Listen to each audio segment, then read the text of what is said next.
Savom u uzvodnoj plovidbi nastupa ešelon plovnih objekata rečne flotile Vojske Srbije.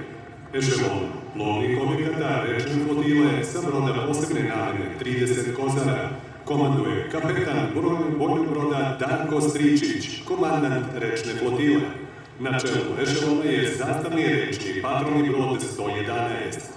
Pomoćni rečni brod Šabac namenjen je za formiranje i održavanje u radu komandnog mesta plovnih jedinica ranga rečni odred. Neprijatelja, tako da može sa ugrađenim 3D AESA radarom da otkrije, sistemom Kovac 3 da ometa i sa 6 daljinski upravljanih oružnih stanica uništi razne vrste dronova, od najmanjih napadnih FPV dronova pa do taktičkih Oklopno borbeno vozilo Točkaš Miloš je proizvod domaće industrije, konstruisano u skladu sa najsavremenijim trendovima u razvoju višenamenskih oklopnih borbenih vozila Točkaša familije 4x4, stička zaštita sa svih strana vozila.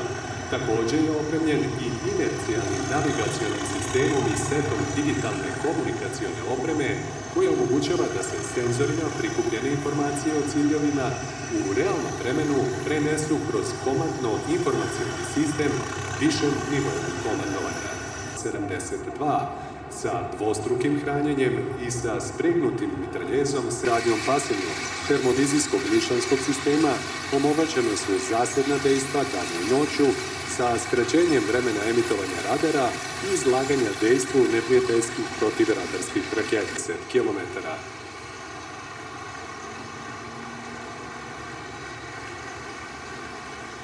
Major Brane Krnjajić, komandant ratnog vazduhoplovstva i protivvazduhoplovne odbrane.